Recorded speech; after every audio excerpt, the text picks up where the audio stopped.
할렐루야. 한 분 한 분 우리 일부에도 귀한 분들이 오신 것 같습니다.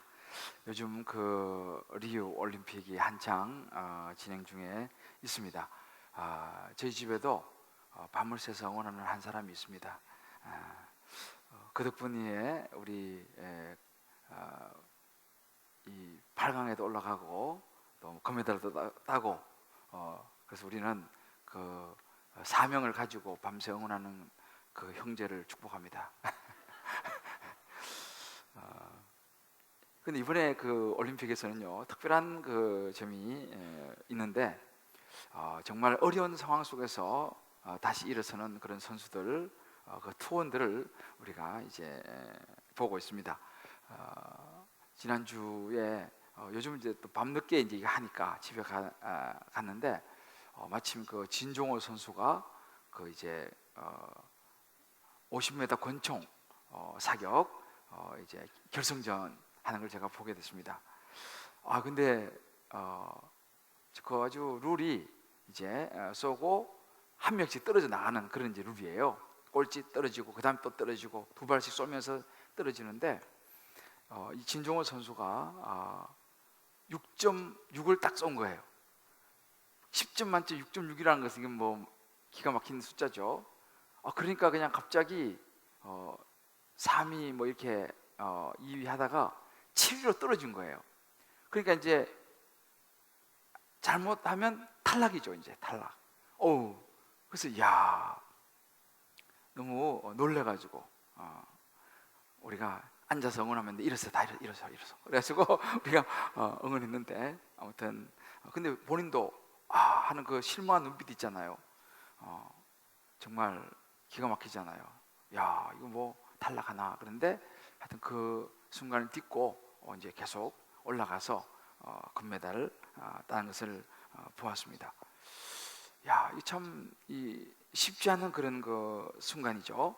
요즘 이때 우리나라 이제 뭐 계속적으로 매스컴 뉴스에 나오는 그 박상영 선수도 마찬가지죠. 이 그 펜싱 에페라는 그 종목에서 15점 따면 경기 끝나는데 13대 9 그 이제 뭐 끝난 그죠. 랭킹도 상대방이 훨씬 높고 이 선수보다 그 13대 9 그러다가 14대 10이 된 거예요.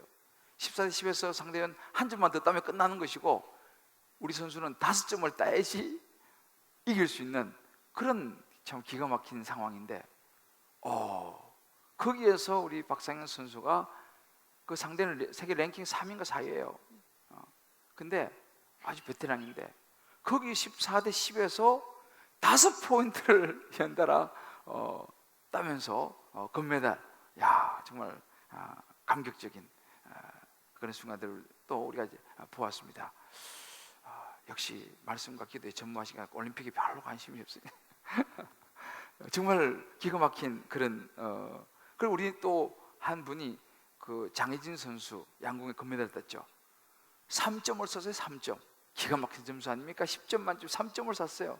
이거 뭐 거의 뭐 탈락이죠. 3점을 쏘고도 금메달을 땄다는 거 아니겠습니까?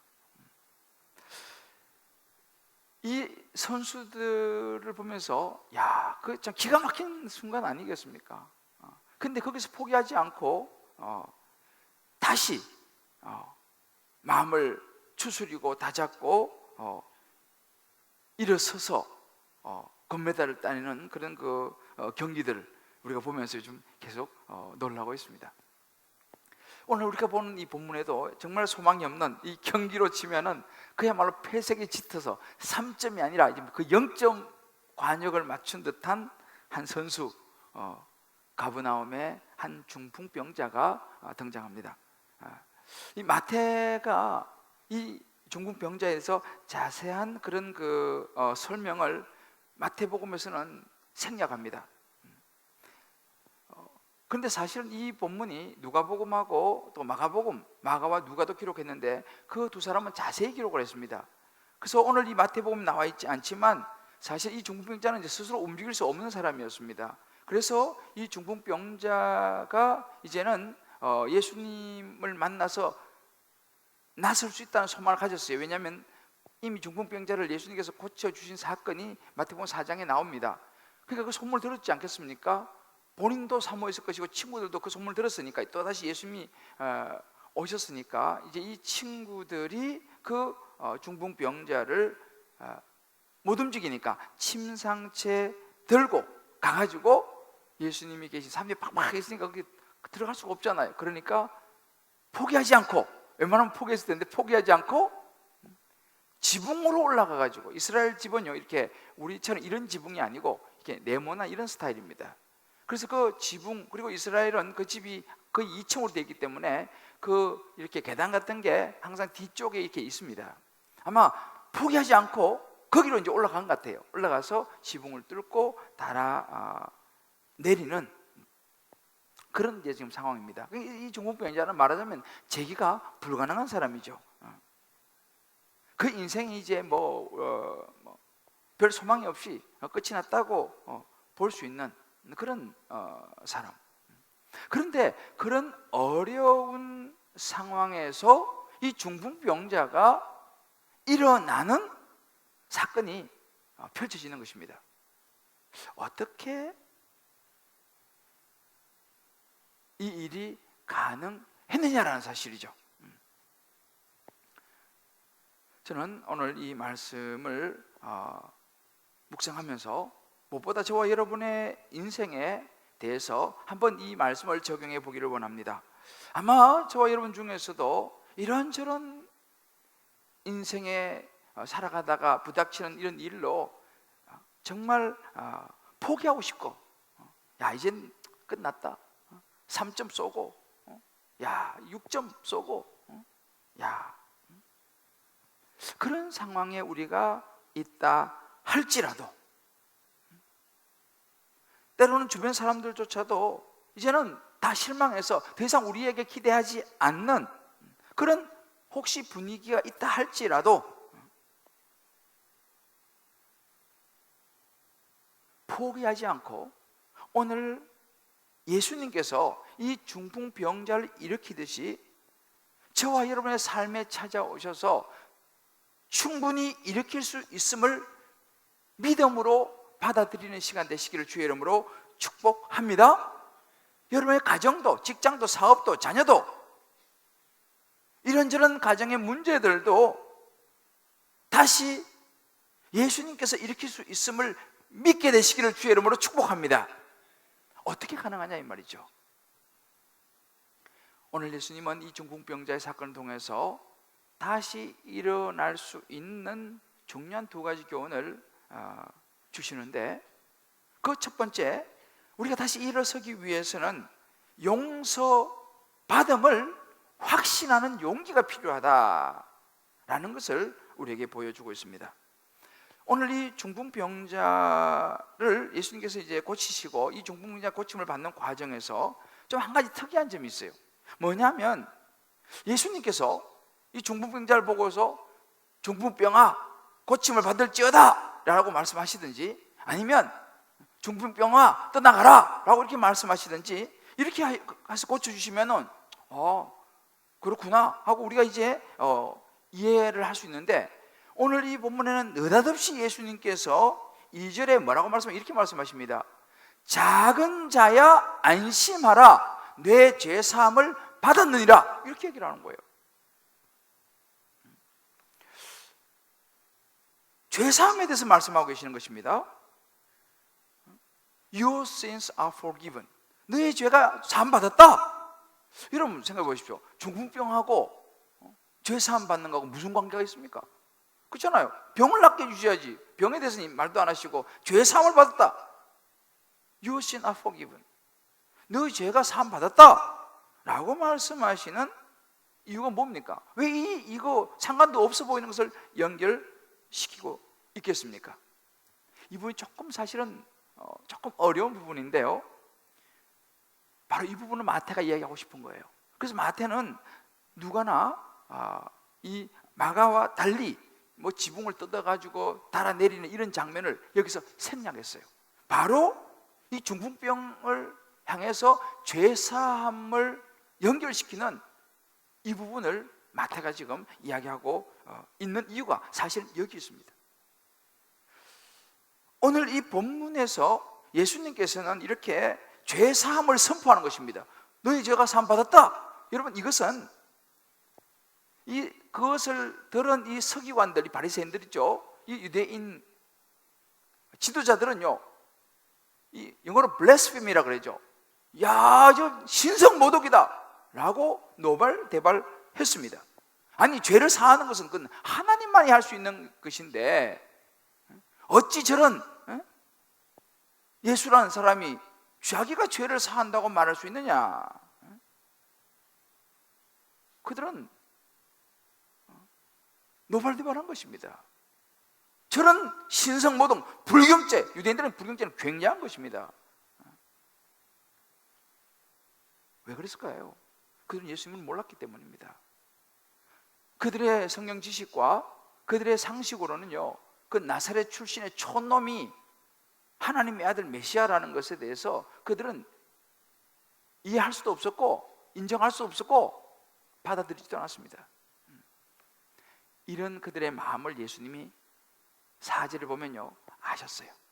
예수께서 그 생각을 아시고 이르시되 어찌하여 너희가 마음에 악한 생각을 하느냐 라는 것은 뭐냐면, 그 유대인 이 서기관 바리새인들의 마음속에 자기 생각으로 꽉 차가지고 있는 하나님을 보지 못하는 영적으로 어두워진 그들의 모습을 예수님은 그대로 말씀하시는 것입니다. 이걸 다 그들이 무슨 생각을 하는 걸 다 알고 계셨습니다. 그러면서 예수님께서 뭐라고 말씀하시냐면 자신이 누구인지를 밝힙니다. 그리고 질병을 포함한 모든 인생의 문제가 진짜 중요한 것이 무엇이냐를 예수님께서 거기서 말씀해 주시는 장면이 바로 6절에 나옵니다. 인자가 세상에서 죄를 사하는 권능이 있는 줄을 너희로 알게 하려 하노라 라고 말씀하십니다. 무슨 이야기입니까? 인자가 세상에서, 이 인자라는 것은요, 하나님의 아들로서의 자기 예수님의 모습을 이야기하는 것입니다. 그러면서 모든 인생의 문제는 죄와 연결되어 있다 라고 이 죄를 짚으시는 것이죠. 여러분, 우리도 살아가다가 때로 뭐 병에 걸린다든지 어려운 고난이 오면 야, 이거 내가 무슨 죄를 져서 그런 것인가 라고 우리 생각할 수 있습니다. 또 우리가 무슨 병에 걸려가지고 이 병이 계속 오랫동안 안 낫고 계속 아프면 야, 내가 뭘 좀 잘못해서 이 병이 안 낫는 건가? 내가 무슨 죄 때문인가? 라고 우리가 생각할 수 있습니다. 특별히 뭐 자식이 아프다 그러면 부모로서 야, 내가 이거 무슨 뭐를 죄를 져서 우리 자식이 아픈가? 하는 그런 죄책감이 부모에게 몰려오기도 합니다. 이거 왜 그럴까? 근데 여러분, 분명한 것은 뭐냐면 우리가 어떤 특별한 죄를 짓지 않아도 우리 인생에는 고난이 올 수 있고 질병이 찾아올 수 있다는 사실을 우리가 알아야 돼요. 예수 믿는 사람이나 믿지 않는 사람에게 동일하게 비가 내리잖아요. 예수 안 믿는 사람한테는 비가 내리는 게 아니고 예수 믿는 사람한테도 비가 내립니다. 아무런 잘못이 없어 길을 가는데도 다른 차가 와가지고 사람을 치어서 크게 다치는 그런 경우도 있지 않습니까? 그럼 그 사람 잘못한 게 아니죠. 우리가 이런 부분에 있어서 정말 병에 걸린다, 고난을 당한다, 이런 경우를 만날 때에 내 육신의 연약함 때문에 병이 걸리는 것이죠. 때로는 여러분, 욥도 당대의 의인이었습니다. 그가 무슨 특별히 잘못을 해서 욥이 병에 걸린 게 아니잖아요. 그게 고난이 찾아온 게 아니잖아요. 하나님의 뜻이 그에게 있었다는 사실입니다. 우리 이런 부분을 보아야 됩니다. 우리 몸도 마찬가지예요. 이제 나이가 들어가고 연세가 들어가시면 우리 몸이 쇠약해지는 것입니다. 그러면 병이 찾아오게 되는 거예요. 내가 무슨 뭐 특별히 뭐 죄를 져서 무슨 잘못을 해서 내게 병이 오는 것이 아니라 몸이 쇠약해지니까 병이 찾아오는 것이죠. 그것이 우리 인생입니다. 이런 부분들에 대해서 우리가 무조건 죄하고 연결시키는 것은 성경적이라고 볼 수 없습니다.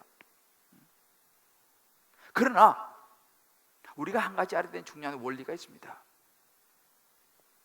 우리 인생에 다가오는 모든 약함과 모든 병과 심지어 죽음에 이르는 모든 것까지 그 뿌리는 죄에서 출발했다는 사실이에요. 여러분, 창세기를 보게 되면 아담과 하와가 선악과를 따먹는 죄를 저질렀습니다. 선악과를 따먹는 그 죄를 지은 그때로부터 그들은 에덴 동산에 쫓겨나게 됐고, 그들에겐 죽음이 찾아왔고, 그들에게 질병이 찾아오게 된 것입니다. 땀을 흘려야 되고, 여자는 해산하는 수고를 해야 되는 결과를 그들은 가지고 말았습니다. 그렇게 보면 사실은 우리 인생에 일어나는 모든 죽음 혹은 이런저런 종류의 질병들, 때로 고통, 이 모든 것의 뿌리는 어디냐? 죄로부터 내려온 것은 사실이라는 사실입니다. 그래서 오늘 이 본문도 가만히 보면요, 이 중풍병의 뿌리가 어디냐 이 말이죠. 이 사람이 지금 무슨 죄를 졌냐 안 졌냐 이것도 중요하지만, 이 중풍병이라는 뿌리를 보면 어디서부터 출발했느냐? 결국은 아담과 하와로부터 내려온 죄의 뿌리가 있다는 것이죠. 물론 그 자신도 어떤 죄를 지을 수도 있겠습니다만은, 하여튼 이 뿌리는 죄로부터 왔다라는 것을 예수님께서 말씀을 하고 계시는 것입니다. 그래서 예수님은 이 땅에 오신 목적이 그거예요. 그 죄 문제를 해결하고 오셨습니다. 왜요? 그 죄 문제를 해결하지 않으면 우리 인생의 근본적인 문제가 해결되지 않기 때문에 그렇습니다. 그래서 예수님께서 이 중풍병으로 고통당하는 사람을 보시고, 이 중풍병자를 보고 하신 첫 마디가 아까 우리 2절에 작은 자야 안심하라, 내 죄사함을 받았느니라 그랬습니다. 여기 보면 이 안심하라라는 말이 있습니다. 안심하라.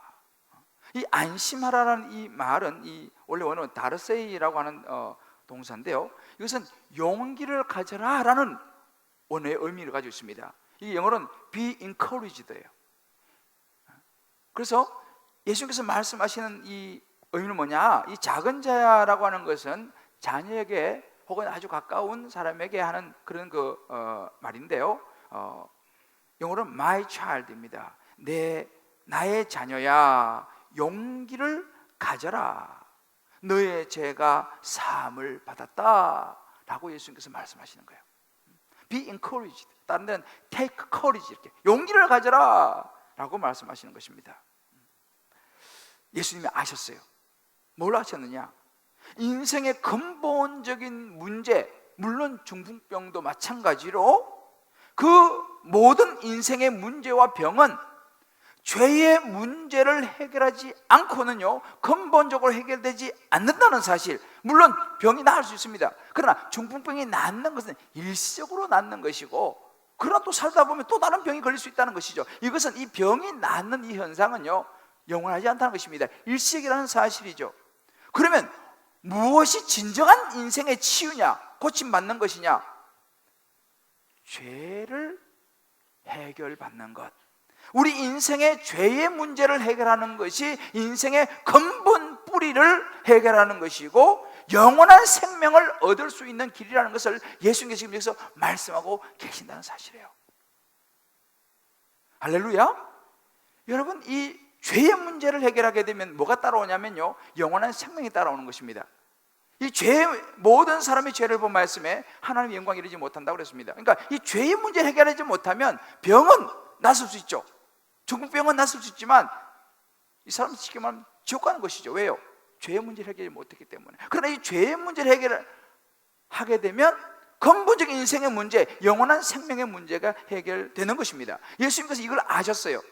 그리고 중요한 것은 뭐냐면 예수님은요 이 중풍병자의 육신을 치유할 수 있는 능력뿐만 아니라 더 뿌리가 되는 이 사람 안에 있는 이 죄를 해결할 수 있는, 죄의 뿌리를 뽑아낼 수 있는 능력을 가진 분이라는 사실을 오늘 본문에게 보여주고 있습니다. 그래서 예수님은요 이 사람을 고칠 때에 먼저 병부터 고치는 것이 아니고 근본 뿌리인 그의 죄 문제부터 먼저 치료하시고, 그 다음에 육신을, 중풍병을 치료하시는 것을 볼 수 있습니다. 그래서 이 사람은 근본적인 치유와 더불어서 육신의 치유를 받고 일어서게 된 것이죠. 성경에 나온 대표적인 인물이 누굽니까? 여러분이 잘 아시는 다윗입니다. 다윗은 자신의 충성스러운 부하인 우리아의 아내 바세바를 범하게 되죠. 그리고 간음죄와 살인죄를 저지르게 됩니다. 그 부인을 데리고 온 것도 부족해서 나중에 일이 잘 안 풀리니까 이걸 덮으려고 하다가 결국은 그 남편을 죽이게 되는 것이죠. 그러다가 어느 날 그 죄가 덮이는 것 같았지만 하나님은 나단 선지자를 통해서 다윗에게 가서 이 죄를 이야기를 하면서 지적을 합니다. 그러니까 다윗은요, 그 자기 왕입니다. 왕이기 때문에 모든 걸 다 할 수 있는 사람이에요. 그 나단 선지자가 그런 이야기 할 때 나단 선지자를 처리해버리면 되는 것입니다. 자기는 왕이니까요. 무엇이 다 할 수 있으니까요. 그러나 그때 다윗은 그런 것을 왕으로서 이런 걸 사용한 것이 아니라 그 나단 선지자의 그 지적 앞에 왕으로서의 체면도 있고 얼마나 부끄럽겠습니까? 부끄럽고 아프고 정말 체면이고 자존심이고 다 떨어지는 그런 일이지만 솔직하게 자기 죄를 인정했습니다. 그리고 마음 깊이 다윗은 통해 자복하며 회개를 했습니다. 그래서 시편 51편 17절이 그 구절입니다. 하나님께서 구하시는 제사는 상한 심령이라 하나님이여 상하고 통회하는 마음을 주께서 멸시하지 아니하시리라. 보세요. 여기서 중요한 것은 뭐냐? 다윗은요, 자기의 그런 그 간음죄와 자기의 어떤 그런 그 살인죄를 덮지 않고 하나님 앞에서 부끄럽지만 통해 자복하면서 거기서 그가 깨달은 게 뭐냐? 하나님의 은혜가 자신에게 임할 것을 그는 알았습니다. 그래서 오늘 시편 52편 17절을 보면 뒷부분에 이렇게 나와요. 주께서 상하고 통회하는 마음을 주께서 너 저리 가, 너 이런 죄를 나쁜 죄를 저리 가, 난 너 다시 안 볼 거야 라고 말하는 것이 아니고 그렇게 통회하고 자복하는 사람을 멸시하지 않으신다라고 하는 것입니다. 다시 말하면 너 저리 가 라고 말하지 않는다는 사실이에요. 그런 사람조차도 받아주신다라는 사실을 다윗은 깨닫고 있었습니다. 이 사실 앞에 이 다윗이 이 음성을 들은 거예요. 이 중풍병자에게 Be encouraged, my child. Your sins are forgiven. 이라는 음성. 다윗, 나의 아들 다윗아, 용기를 내라. 너의 죄가 사함 받았다. 할렐루야. 이 음성을 다윗이 들은 것입니다. 왜요? 자기의 죄를 자기가 통해 잡아고 회개하는 것을 멸시치 않으시는 하나님인 것을 다윗이 알았어요. 그 다윗은요, 그의 인생이 그렇게 무너져 버릴 수 있지 않습니까? 간음죄에다가 살인죄까지 졌으니 그의 인생이 그렇게 무너져 버릴 수 있는 것입니다.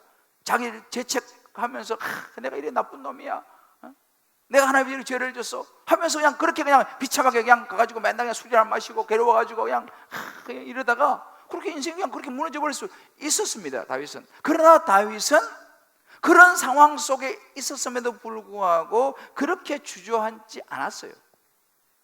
다윗은 하나님 앞에 회개함으로 다시 일어섰습니다. 시편 50편에서 기가 막힌 자기의 정말 아픈 죄를 토설을 하면서 통회자백하면서 그는 하나님의 은혜를 붙잡고 다시 일어섰어요. 그래서 다윗은 어떤 성경 기록이 뭐냐면 사도행전 13장 28절을 보면요, 이는 내 마음에 합한 자라 그랬습니다. 이는 내 마음에 합한 자라 그랬어요. 다윗은요, 여러분 생각해 보세요. 간음죄 지었다가 살인죄까지 지었는데 무슨 하나님 마음에 합한 자예요? 근데 다윗은요, 하나님의 마음에 합한 자라 취향을 받았고, 다윗은 정말 뭐하는 사람부터 존경을 받는 그의 인생이 다시 일어섰다는 사실이에요. 그의 인생이 완벽해서 아닙니다. 그는 사울보다 더 큰 죄를 졌어요. 눈에 보이는 거는 사울은 사람 죽이고 가늠하고 이런 건 안 했잖아요. 그런데 다윗은 그런 거 했다니까요. 그런데도 불구하고 다윗이 다시 일어설 수 있었던 이유가 뭡니까? 그의 죄가 용서받았다라는 이 확신이, 이것을 붙잡는 것도 용기입니다. 그래서 말씀하시잖아요. Be encouraged. 용기를 가져라. 내 사랑하는 아들아, 딸아, 용기를 가져라. Your sins are forgiven. 너의 죄가 죄사함 받았다. 이것을 붙잡는 이 자체가 용기라는 사실을 저와 여러분 믿게 되기를 주의 이름으로 축복합니다. 그래서 다윗이 다시 일어선 거예요. 이것이 다시 일어설 수 있는 용기가 된 것입니다. 여러분, 미국에 아주 유명한 고든 맥도날드라고 하는 목사님이 있습니다. 이분은 미국에서 아주 유명한 설교자였어요. 그리고 베스트셀러 작가입니다. 여러분이 아마 이 책을 유명한 한국에서 많이 읽었는데 내면 세계 질서와 영적 성장이라는 책도 썼어요. 이분이 굉장히 책도 많이 썼어요. 그런데 미국의 그레이스 셰플이라고 하는 큰 교회 담임 목사였습니다. 근데 어느 날 한 여자와 이 불륜의 관계를 맺고 말았어요. 얼마나 괴롭겠어요. 그 유명하고 잘 나가는 큰 교회 담임 목사입니다. 그래서 이분이 기도하면서 어느 날 주일 대회에서 솔직하게 고백을 했어요. 내가 이런 간음죄를 지었습니다. 하나님 앞에 회개하고 이제 내 모든 것을 다 내려놓겠습니다. 그리고 진짜 목사고 뭐고 다 내려놨어요. 그리고 그때부터 평신도로 돌아갔어요. 그냥 평신도 한 사람으로 돌아가가지고 교회를 가는데 다 알잖아요. 워낙 유명한 사람이니까. 그 교회 예배 보러 가면 전부 다 자기를 쳐다보면서 그냥 막 벌레 보듯이 그러지 않겠어요? 그 따가운 눈총. 그런데 그래서 그 참 부인이 그래도 감사하게 그 사모님과 함께 그래도 포기하지 않고 그냥 가서 예배 드린 거예요. 그러니까 얼마나 힘들겠습니까? 그렇게 해서 진짜 그냥 성도 중 한 명으로 그냥 그 잘 나가던 사람이 하루아침에 그 3년을 회개하면서 자숙하면서 그렇게 평신도로 교회에서 예배를 드렸어요. 그 3년의 시간을 지켜본 성도들이 그 목사님을 받아줬어. 그래서 이 고든 맥도날드 목사님이 다시 강단에 설 수 있게 되면서 그때부터는 자기의 그 경험 있잖아요. 자기의 실패했던 이 경험을 가지고 그야말로 상처 입은 치유자로 많은 성도들과 또 계속 책을 써서 많은 사람들에게 정말 도전과 위로와 도움을 주는 사역을 이게 벌써 한 30년 전의 이야기인데 지금까지 계속 해오고 있어요. 그리고 지난번에 여러분 기억나시겠지만 빌 클린턴 대통령이 레윈스키하고 스캔들이 났을 때 그 빌 클린턴 그 대통령을 3년 동안 상담해주고 다시 세워주는 역할을 누가 했냐? 이 고든 맥도날드 목사님이 했어요. 그래서 3주에 한 번씩 만나갖고 뭐 백악관에 가기도, 그때 대통령이었으니까 계속해서 이 사람을 세웠던 그 역할을 한 분입니다. 이 고든 맥도날드가 이런 이야기를 했습니다. 사역을 하다 보면 교인들 중에 정말 끔찍하게 실패하는 사람들을 만나게 된다. 나도 실패했다. 나도 모든 것을 잃은 경험이 뭔지 알고 있다. 그런 순간에는 당신이 믿어왔던 사람들이 당신을 떠나 다시는 나타나지 않게 되는 경우도 있다. 그러나 중요한 것은 그 실패의 순간에 하나님이 하시는 말씀이 무엇인지 귀 기울여 들어야 한다는 것이다. 내 경험에 의하면 이 절망과 회개의 순간에 하나님께서는 정말 아름다운 말씀들을 주신다.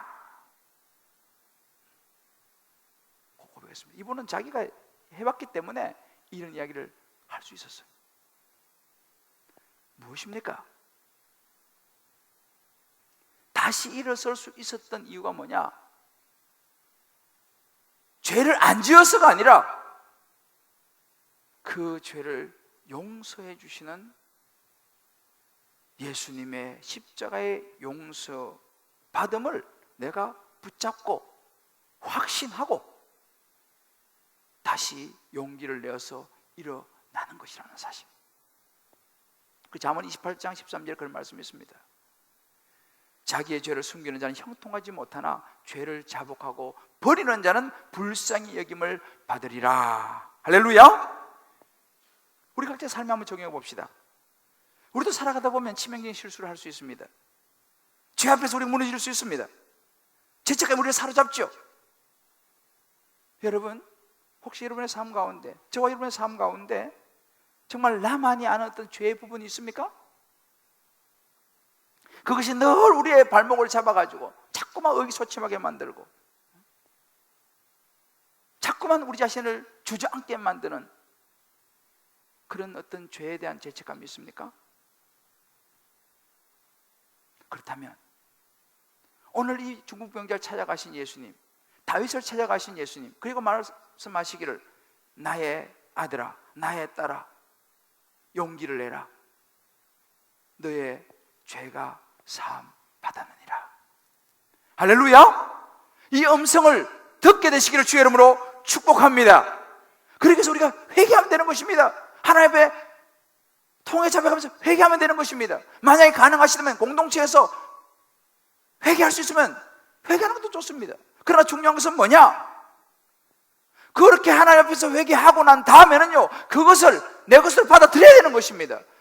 주님이 용서해 주겠다고 말씀하신 용서에 대한 이 말씀을 내가 받아들이는 것이 중요한 것입니다. 그리고 용기를 가지는 것이 중요한 것입니다. 이게 십자가의 은혜예요. 여러분, 십자가라는 것은요, 십자가를 이해해가지고는 내 것이 될 수 없어요. 아, 십자가는 용서지, 예수님이 나 용서해 주신다 그래서 내가 용서를 빌면 나 용서해 주신다고 그래. 이건 이해하는 거, 이해하는 거. 여러분, 이해해가지고는 그것이 내 것이 될 수 없어요. 십자가는요, 이해하는 것이 아니라 받아들이는 것입니다. 할렐루야! 그 십자가의 용서를 내 것으로 받아들이는 것입니다. 용기를 가지고 받아들이는 것입니다. 여러분, 가장 무서운 적은 내 안에 있는 또 다른 나이다, 이렇게 얘기했습니다. 무슨 이야기입니까? 하나님은 용서해 주신다고 말씀하셨는데 나는 계속적으로 내 안에서 그 용서를 받아들이지를 못하는 거예요. 왜 못 받아들입니까? 내 자존심이 있고 내가 죄인이라는 걸 인정하지 못하는 그런 마음, 자꾸 그냥 덮어버리고 싶은 마음, 이것 때문에 우리는 그 받아들이지를 못하는 거예요. 그리고 또 자꾸 생각하는 거예요. 분명히 용서했다라고 말씀하시는데 계속 나는 그 문제 붙잡고 씨름을 하는 것입니다. 그러면 거기서 우리가 자유로울 수가 없죠. 여러분, 이사야 1장 18절에 말씀했습니다. 오라 우리가 서로 변론하자. 너희 죄가 주홍같이 붉을지라도 눈과 같이 잊을 것이요. 같이 이거 같이 읽어봅시다. 시작. 여호와께서 말씀하시되 오라 우리가 서로 변론하자. 너희 죄가 주홍 같을지라도 눈과 같이 이어질 것이요 진홍같이 붉을지라도 양털같이 되리라. 여러분, 이 약속의 말씀을 믿습니까? 아멘. 약해요. 확신을 가지려면요, 크게 하셔야 돼. 여러분, 이 약속, 이 용서의 약속을 여러분 믿습니까? 아멘이죠. 이것을 믿어야 됩니다. 이것을 믿을 때에 예수님은요, 죄인들 때문에 오셨어요. 죄인들을 불러서 회개시키러 왔습니다. 죄가 없는 사람, 건강한 사람, 이제 다음 주 수요일 날 그 말씀이 나오는데 디모데에서 그런 사람을 위해서 온 게 아니에요. 예수님은 죄인들을 위해서 이 땅에 오셔서 십자가를 지심으로 모든 죄를 다 제거하시기 위해서 이 땅에 오셨다는 사실을 믿으시기 바랍니다. 그 예수님께서 저와 여러분을 초청하시는 거예요. 내가 너의 모든 죄를 십자가에 다 담당했으니 너는 이제 그 나의 십자가를 이해하지 말고 마음으로 가슴으로 받아들이고 새롭게 출발해라. 할렐루야! 라고 초청하시는 겁니다. 여러분, 어떤 죄라도 용서받지 못할 죄는 없다는 사실을 믿으시기 바랍니다. 옆에 분에게 우리 한번 축복합시다. 예수님은 나의 죄를 위해서 죽으셨습니다. 할렐루야! 그래서 우리가 요한일서 1장 9절 우리 매일 하잖아요. 만일 우리가 우리 죄를 자백하면, 우리 한번 읽어보시죠. 시작. 만일 우리가 우리 죄를 자백하면 그는 미쁘시고 의로우사 우리 죄를 사하시며 우리를 모든 불의에서 깨끗하게 하실 것이요. 여러분, 몇몇 가지 죄에서 깨끗하게 하십니까? 아니죠. 모든 불의, 모든 죄입니다. 여기에 속하지 않은 죄는 없어요. 그러니까 용서받지 못할 죄는 없다는 사실을 믿으시길 바랍니다. 이것을 예수님께서 말씀하시는 거예요. 여러분, 죄책감은요, 사단이 주는 것입니다. 과거에 내가 지은 죄에 매여 살게 만드는 것은 사단이 주는 생각이에요. 로마서 8장 1절 2절에 이렇게 말씀하십니다. 그러므로 이제 그리스도 예수 안에 있는 자에게는 결코 정죄함이 없나니 이는 그리스도 예수 안에 있는 생명의 성령의 법이 죄와 사망의 법에서 너를 해방하였습니다. 할렐루야. 예수님은요, 죄로부터 우리를 해방시키기 위해서 오신 것입니다. 그런데 계속적으로 그 죄 때문에 죄책감을 받고 분명히 내 회개했음에도 불구하고 끌려다니는 것은요, 사단이 속는 것입니다. 하나님의 용서를 받아들이는 용기, 이것이 다시 일어설 수 있는 이유가 되는 줄 믿으시기를 바랍니다. 십자가입니다. 두 번째, 다시 일어서기 위해서는 일어서는 순종이 필요합니다. 이 중풍 병자, 여러분 생각해 보십시오. 얼마나 오랜 동안 좌절, 낙심, 슬픔 속에 인생 그 자체가 트라우마 아니었겠습니까? 근데 예수님께서 그 중풍병자에게 6절에 이렇게 말씀하시는 거예요. 일어나 내 침상을 가지고 집으로 가라. Stand up, pick up your mat and go home. 여기 보십시오. Stand, pick up, go, 다 동사입니다. 행동하는 것이죠. 예수님께서 이렇게 구체적인 행동을 지시하는 것입니다. 여러분 중풍병자 입장에서 어떻겠어요? 여러분 일어나는 게 쉬웠겠습니까? 뭔가 몸에 막 두두두두하고 막 뼈가 막 힘이 막 들어갔을까요? 모르겠어요. 그건 제가 그건 안 나와 있으니까. 그러나 분명한 것은 뭐냐? 이 사람은요, 이 사람에게 일어난다라고 하는 것은 결코 쉬운 일이 아니었을 것입니다. 일어나라고 해도 지금 자기의 이 모은돈 생각이 자기 일어날 수 없는 사람이잖아요. 그럴 수 없어요. 근데 거기서 일어난다, 이 보통 일이 아니었을 것입니다. 순간에 그런 생각이 들었을지 몰라요. 괜히 또 일어난다고 해서 일어나다가 또 넘어지면 얼마나, 이게 뭘 창피야? 얼마나 우스운 꼴이야. 그렇잖아요. 일어나는 몸도 안 움직일 뿐만 아니라 일어나다가 또 넘어지면 얼마나 창피합니까? 바로 그때입니다. 7절 말씀입니다. 그가 일어나, 이 부분입니다. 그가 일어났다는 사실이에요. 할렐루야. 아멘을 크게 하셔야 되는데, 그가 일어나, 할렐루야. The man jumped up이에요. 이건 약간 좀 표현이 좀 세게 나왔는데 벌떡 일어났다는 말입니다. 예수님의 말씀에 순종해서 일어난 거예요. 이게 기적 같은 일이죠. 여러분, 이것이 바로 순종의 힘입니다. 이해가 안 되는 거죠. 말이 안 되는 이야기 아니겠습니까? 그런데 이해도 안 되고 말이 안 되는데 그 말씀에 순종하니까 일어남의 기적이 일어났습니다. 여러분, 이 원리는요, 성경 전체를 통해서 흐르고 있습니다. 여러분이 가장 잘 아는 예가 뭐냐면 베드로와 제자들입니다. 요한복음 21장에 보게 되면요, 베드로와 제자들이 밤새도록 고기를 잡았어요. 그런데 한 마리도 못 잡았어요. 그때 예수님께서 뭐라고 말씀하십니까? 그물을 배 오른편에 던져라. 그리하면 잡히리라. 무슨 말도 안 되는 소리입니까? 베드로 이 사람들은요, 베테랑입니다. 밤새도록 다 그물 던져봤어요. 안 됐어요. 그런데 예수님 나타나가지고 배 오른편에 던져라. 말도 안 되는 소리 아닙니까? 중요한 것은 뭐예요? 아이, 무슨 말도 안 돼서 이해도 안 되고 그 무슨 말도 안 라고 하지 않고 이에 던졌더니, 여기 중요한 것입니다.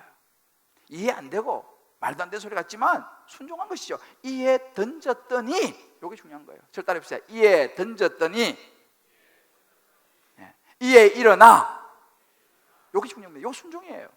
그랬더니만 물고기가 많아 그물을 들 수가 없었다. 여러분, 동일한 순종입니다. 말도 안 되는 소리 같죠.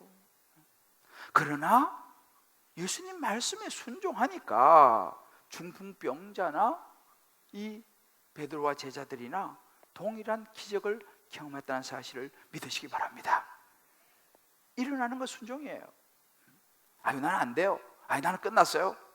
아유, 제 인생 이렇게 큰 실수를, 이런 죄를 졌는데요, 사람들이 나를 어떻게 보겠어요? 제가요 3점을 쐈다니까요. 근데요, 그 장혜진 선수가 믿음이 좋은 선수에 보니까요, 이분이 예수 잘 믿는 그 자매인데 그 얘기 하더라고요. 인터뷰에 나오는데 보니까 자기가요 하나님의 이름을 그렇게 하나님을 부르며 믿고 쏘았어요. 이렇게 얘기했어요. 3점 나와서 끝났어 이제. 근데 그때 포기하지 않고 자기가 하나님 이름을 부르대요. 하나님 이름을 부르면서 믿고 쏟다는 거예요. 포기하지 않고. 그랬더니만은 결국 금메달을 따는 수확을 거뒀습니다. 다시 일어서는 것은 순종이에요.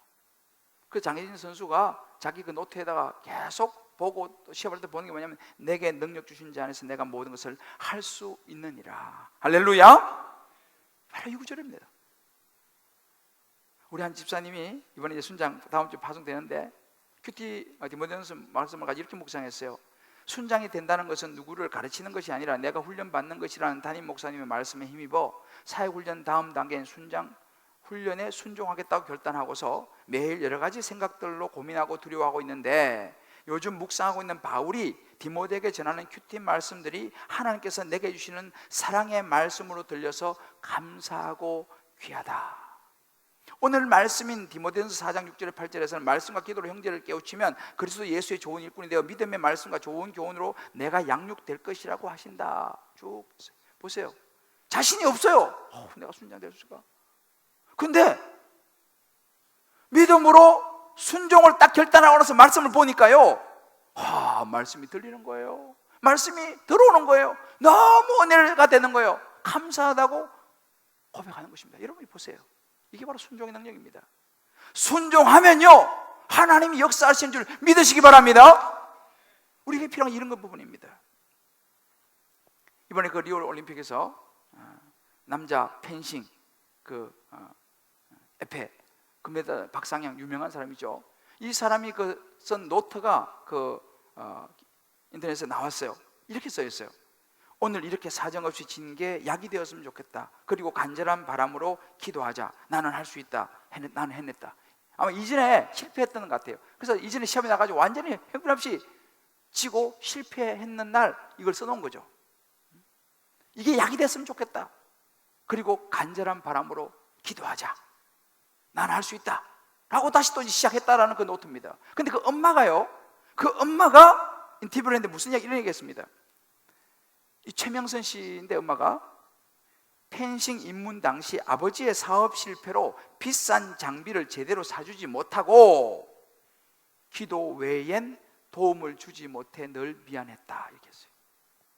이 엄마가 크리스찬인지는 잘 모르겠지만 이 엄마는 자기 남편 사업 실패로 제대로 된 장비도 못 사줬어요. 다만 기도했다는 것입니다. 기도 외에는 다른 도움을 주지 못했다는 것입니다. 여러분, 그 기도가, 그 하나님을 찾는 것이 가장 능력 있다는 사실을 믿으시길 바랍니다. 우리 각자의 삶에 한번 적용해 볼 필요가 있습니다.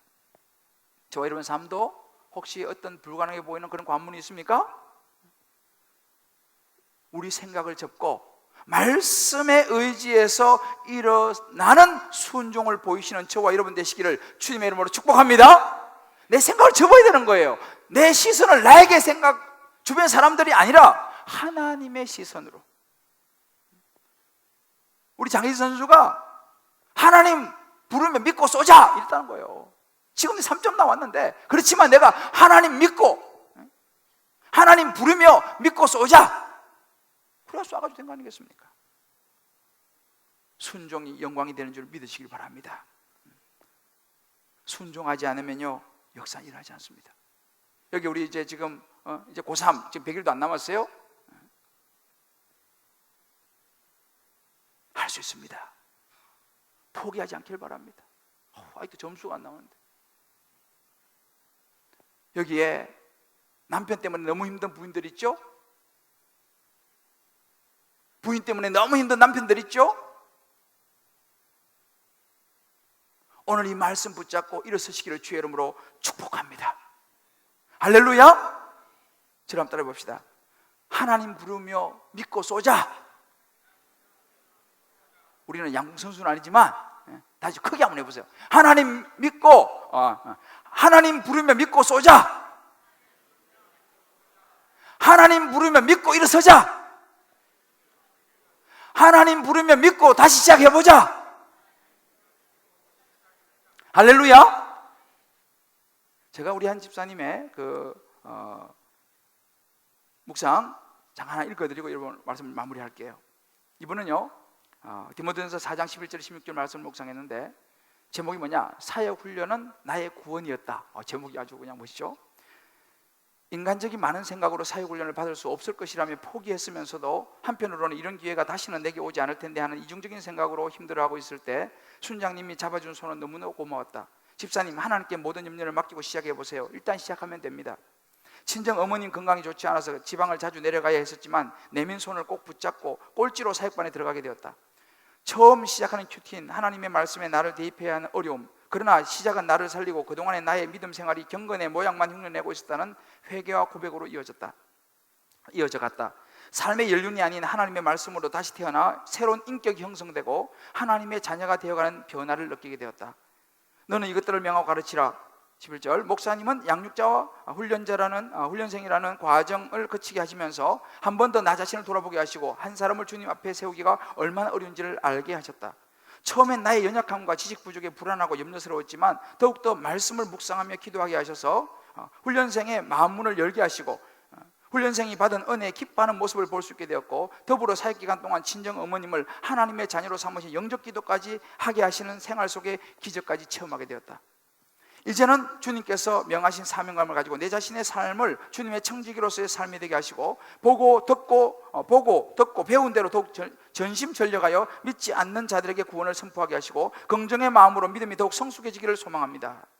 지연제가 태사님에도 긍휼하게 해주시고 주님의 일을 할 수 있도록 인도해 주신 하나님 아버지의 은혜가 고마워서 더욱 열심히 섬기며 배려하며 사랑하며 살기를 원합니다. 아멘. 할렐루야. 이게 순종입니다. 여러분 각자의 삶에 적용해 보십시오. 이제 오늘 보니까 제자훈련, 사역훈련, 큐티시마반 이제 신청을 받는 것 같습니다. 여러분 일어서는 것은 순종입니다. 이런저런 상황과 이유 따지면 못합니다. 그러나 오늘 이 집사님이 묵상한 것처럼 순종했더니 이분은요 완전히 신앙생활 수십 년 했습니다. 이분이. 그런데 이번에 사역훈련 통해 갖고 완전히 인생이 정말 달라졌어요. 나중에 이제 진짜 간증을 본인이 직접 한번 들어보시면 돼. 완전히 달라졌습니다. 왜요? 일어서는 순종을 했기 때문입니다. 사랑하는 성도 여러분, 새로운 인생 멀리 있지 않습니다. 새로운 인생의 변화는요 내가 죄사함 받았다는 걸 깨닫는 것도 시작하는 것입니다. 내 죄가 사해졌다. 예수님이 나를 위해 십자가에 죽으시고 부활했다. 그러므로 나는 그 예수님을 내가 붙잡음으로 내 죄가 사함 받았다 라고 하는 용서받음의 확신, 이것을 붙잡는 용기가 있어야 되는 거예요. 여러분 죄사함에 대한 분명한 확신은요 우리의 육체의 병도 뛰어넘을 수 있는 힘을 가져다 준다는 사실을 믿으시길 바랍니다. 죄책감을 떨쳐버리십시오. 그건 사단이 주는 것입니다. 왜요? 예수의 십자가 은혜가 있는데. 할렐루야. 나는 예수의 십자가의 보혈로 용서를 받았고 다시 시작할 수 있는 은혜를 입었다는 사실을 마음에 붙잡기를 주의 여러분 축복합니다. 우리 인생의 근본의 뿌리는 죄로부터 회복이라는 사실, 이걸 붙잡는 것이 순종이고 이걸 붙잡고 내가 적용하고 일어나는 것이 순종입니다. 할렐루야. 그런 순종 앞에 하나님의 영광이 여러분을 통해서 온 세상에 전해질 줄을 믿습니다. 나의 등 뒤에서 나를 도우시는 주, 우리 찬양 같이 한번 부르면서 오늘 이 중풍병자를 찾아가셔서 말씀하신 주님께서 여러분, 저와 여러분이 말씀하십니다. Be encouraged, my child. Your sins are forgiven. 이 음성을 듣게 되기를 주로 축복합니다. 우리 찬양 같이 부르고 기도하겠습니다. 나의 등 뒤에서 나를 도우시는 주, 나의 인생 길에서 지치고 고나여 내일처럼 주저앉고 싶을 때 나를 밀어주시 아들아. 걸어라 내가 새 힘을 주리니 아멘. 일어나 너 걸어라 내 너를 도우리 나의 등 뒤에서 나의 등 뒤에서 나를 도우시는 주 아니 길을 갔네 보이지 않아도 보이지 않아도 지치고 공하여 넘어질 때면 다가와 손 내미시네 아멘. 일어나. 일어나 걸어라 내가 새 힘을 주리니 일어나 너 걸어라 내 너를 도우리 나의 등 뒤에서 나의 등 뒤에서 나를 도와. 나를 도우시는 주 아멘. 때때로 뒤돌아보며 여전히 계신 주 찬란한 미소로 바라보시며 나를 실족하시네 자기 이름으로 일어나 걸어라 여러분 한 사람 한 사람에게 내가 새 힘을 주리니 일어나. 일어나 너 걸어라 내 너를 도우리 우리 한번 이 시간 기도하겠습니다. 제가 이 말씀을 묵상하는데요, 성령께서 제 마음에 그런 마음을 주셨습니다. 오늘 이 자리에 날마다 어떤 지나간 시간의 지연제 때문에 죄책에 시달리는 사람이 있을지 모르겠습니다. 아니, 제 마음 주신 생각에 그런 분이 있어요, 여기 지금. 그래서 그것이 자꾸만 끌어당기는 거예요. 일어서지 못하게 만드는 거예요. 우리 안에서 계속적으로 정죄하는 거예요. 너 이런 죄 졌지 않냐? 너 이래놓고 너 그래도 예수 믿는다고 말해? 계속 우리 안에서 사단은 우리를 정죄하고 죄책감을 주면서 우리를 주저앉게 만듭니다. 여러분, 그건 사단의 음성입니다. 예수님께 말씀하셨습니다. 내 사랑하는 아들아, 내 사랑하는 딸아, 용기를 내라. 내 죄사함을 받았느니라. 주님 말씀하십니다. 다르세이, 다르세이, 용기를 가져라. 너의 죄가 사함 받았느니라. 다시 일어서면 된다. 내 말을 순종하고 일어서라. 주님 말씀하십니다. 우리 한번 이 시간 하나님 내 마음을 통해 놓고 하나님, 나의 죄를 회개합니다. 나를 받으시니 감사합니다. 이제 내가 일어서서 용기를 가지고 살아가겠습니다. 그 사당의 음성에 내가 휘두르지 않겠습니다. 우리 결단하면서 우리 간절히 주의 이름만 부르고 같이 기도하겠습니다. 주의 영광 이곳에 가득해 우리 손에 주님과 함께해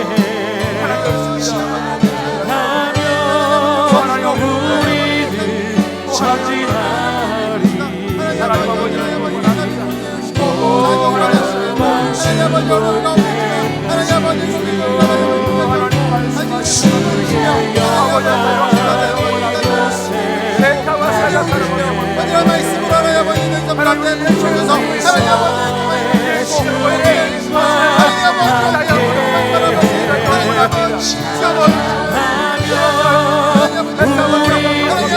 전진하리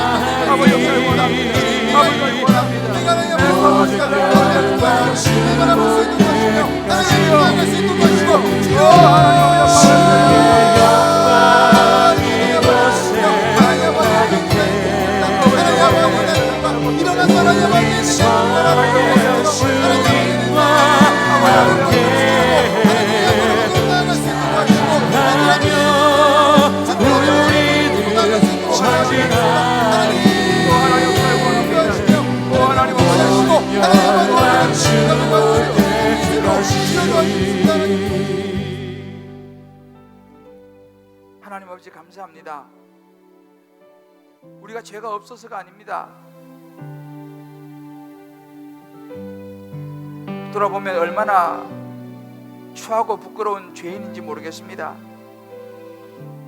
마음으로 지은 죄가 얼마나 많은지, 생각으로 지은 죄가 얼마나 많은지, 때로 행동으로 지은 죄까지도 얼마나 많은지 돌아보면 우리가 중풍병에 걸려서 움직일 수 없는 죄인인 것을 고백하지 않을 수 없습니다.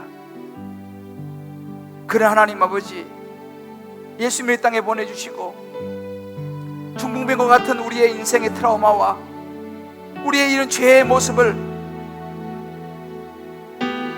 받아주시고 용서해 주시며 우리에게 용기를 가지라고, 내가 너의 죄를 용서했다고 말씀하신 주의 음성을 주여 이 아침 다시 한번 마음에 붙잡습니다. 하나님, 그리고 다시 일어섭니다. 이제 주님께서 내가 해결하는 것이 아니라 십자가의 보혈에 죄 씻음을 붙잡고 하나님께 감사를 드립니다. 이제 주여 다시 그런 죄에 빠지지 않게 도와주시고 인간적인 욕심을 벗어버리고 하나님의 영광을 위해서 오늘도 날마다 순간순간 예수님을 우리 마음속에 초청하며 말씀에 우리 자신의 죄의 모습을 비추어 보며 겸손하게 십자가 붙들고 오늘도 내일도 천국 가는 그날까지 일어서는 우리의 인생이 되게 역사하여 주시옵소서. 죄사함의 확신을 가지고 날마다 일어서는 순종으로 하나님 앞에 영혼 구원을 위하여 천국 가는 그날까지 감사함으로 살아가는 우리 모두가 되기를 간절히 소원하며 예수의 이름으로 기도합니다. 아멘. 할렐루야. 우리 시간 다 자리에 일어나시면서 옆에 분들께 한번 축복합시다. 우리의 죄는 사함 받았습니다. 우리의 죄는 사함 받았습니다. 아멘. 사단에게 더 이상 끌려다니지 마세요. 사단에게 더 이상 끌려다니지 마세요. 할렐루야. 아멘. 마지막으로 이렇게 한번 축복합시다. 이제는 말씀에 일어서는 순종만 남았습니다. 이제는 말씀에 일어서는 순종만 남았습니다. 할렐루야. 아멘. 우리 오늘 이 시간 찬송가 내 죄 사함 받고서 예수를 안 뒤 나의 모든 것 다 변했네, 이 찬송 이 가사가 굉장히 귀하거든요. 지금 나의 가는 게 천국이요 주의 피로 내 죄를 씻었네. 여러분 내 힘으로는 안 됩니다. 예수님의 보혈이 저와 여러분의 죄를 씻는 줄 믿으시기 바랍니다. 아멘. 나의 모든 것 변하고 그 피로 구속받았네. 하나님은 나의 구원 되시오. 내게 정죄함 없어라. 할렐루야. 힘차게 박수치면서 선포하는 마음으로 찬양하고 축도하겠습니다. 내 죄 사함 받고서 예수를 안뒤 나의 모든 것 다 변했네. 지금 나의 가는 길 천국이요 주의 피로 내 죄를 씻었네. 나의 모든 것 변하고 그 피로 구속받았네. 하나님은 나의 구원 되시오니 내게 정죄함. 아멘. 주님 밝은 빛에서 어둠을 지고 나의 모든 것 다 변했네. 지금 내가 주 앞에 온전해 주의 공로를 의지하리세. 나의 모든 것 변하고 그 피로 구속받았네. 하나님은 나의 구원 되시오니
이제는 우리를 죄악 가운데서 구원하여 주신 우리 주 예수 그리스도의 크신 은혜와 우리 하나님의 놀라운 사랑과 성령의 인도하심이 오늘 중풍병자를 고치시며 무엇보다 죄 사함을 선포하시고 그의 인생 근본을 치유하시며 육신까지도 치유하신 그 말씀을 이제 마음에 부여잡고 나도 이제 그 예수님 십자가 붙들고 다시 일어서리라, 모든 내 마음에 있는 죄책을 던져버리고 나로 인해서가 아니라 나를 위해 십자가신 십자가의 은혜로 말미암아 내게 정죄함이 없다라는 것을 선포하며 당당하게 다시 일어서는 귀한 주의 백성들, 우리 사랑하는 성도님들 한 분 한 분 머리 위에 저희 사랑하는 자녀들, 사랑하는 아내, 남편, 부모 모든 삶의 여정 기도 제목 위에 군문에 가는 자녀들, 지방과 해외에 나가는 모든 권속들 머리 위에 병상에서 주여 회복을 기다리며 주의 전을 사모하는 귀한 환우들 머리 위에 어려운 중에 주님 앞에 나와 11조 예물로 감사로 성교로 구제로 소원으로 이모저모의 특별한 예물로 주의 전을 생각하는 건축의 예물로 올려드리는 언약의 축복된 손길 위에 드려지는 아름다운 첫 예물 위에 이제부터 영원토록 함께 하시기 간절히 축원하옵나이다. 아멘.